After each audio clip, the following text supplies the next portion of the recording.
Rulle ce matin, 6 minutes avec Kevin Schmid. Il est conseiller municipal PLR en ville de Genève, Béatrice. Bonjour Kevin Schmid. Bonjour Béatrice Rulle. Les habitants d'Epaki exigent une zone d'exclusion de vente de drogue autour des écoles. La question est simple, est-ce qu'il est normal qu'il y ait des dealers aux portes des écoles, au Paki ou ailleurs ? Non, il n'est pas normal qu'il y ait des dealers aux abords des écoles ou ailleurs. Il n'est pas normal non plus qu'une forme de misère sanitaire touche les gens dans notre canton comme ailleurs, mais que vous le savez aussi bien que moi, malheureusement, il y a une distance entre le déclaratif et puis ce qu'on peut faire vraiment. C'est pas la première fois qu'on entreprend le problème, la question du deal de crack, en particulier au Paki. Vous vous souvenez peut-être qu'on a de haute lutte obtenu la fermeture du fameux préau, effectivement, de l'école de Paki Centre en 2022. Je crois que l'association relève qu'il y a eu un mieux. C'était une situation où les dealers et les consommateurs de crack passaient la nuit dans le préau de l'école, avec des situations qu'on peut imaginer assez sanitairement problématiques le lendemain matin lorsque les enfants regagnaient leur classe. Eh bien, la lutte n'est pas finie. Alors, c'est pas logique. Moi, si je vous ferme le préau, vous allez aller à l'extérieur, c'est ce que font les dealers. Bien sûr. Alors, qu'est-ce qui a changé finalement pour ces enfants ? Ça y est, bon, alors d'abord, ce qui a changé, c'est que sur le chemin de l'école et dans le préau qui posait problème à l'époque, à savoir le préau de l'école de Paki Centre, la situation du dire des associations sur place s'est améliorée. Et ça, je pense qu'on peut vraiment s'en satisfaire, sans pour autant tomber dans une forme de naïveté et penser que ce problème serait réglable facilement. Vous l'avez dit, le deal de rue a la particularité d'être mobile, il se déplace.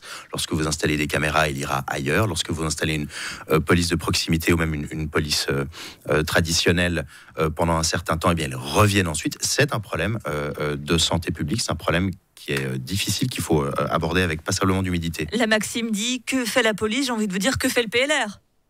Écoutez, le PLR, il a fait son devoir d'abord en obtenant, alors même que la magistrate Perler prévoyait le déploiement et la fermeture de ce préau de l'école de Paki Centre pour l'année prochaine.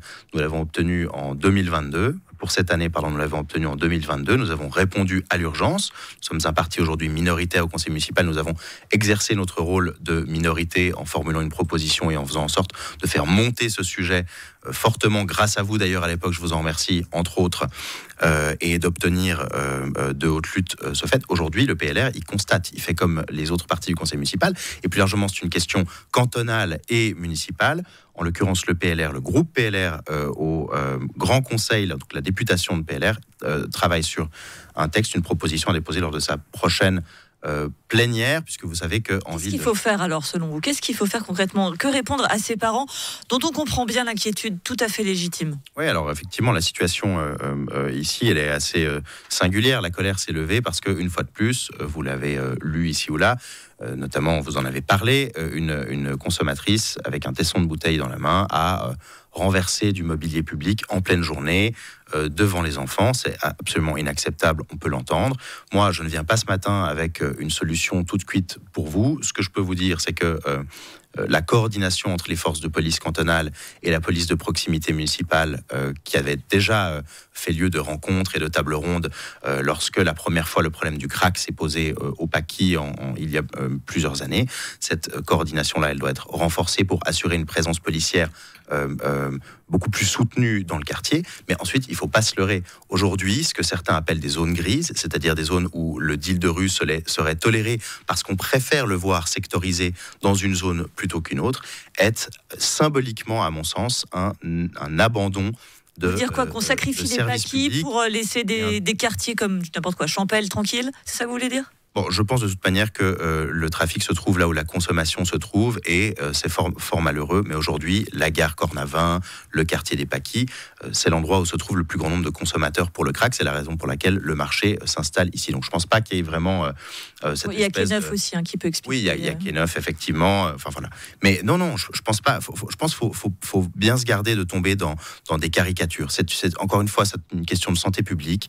C'est particulièrement compliqué à gérer. Plus de présence policière.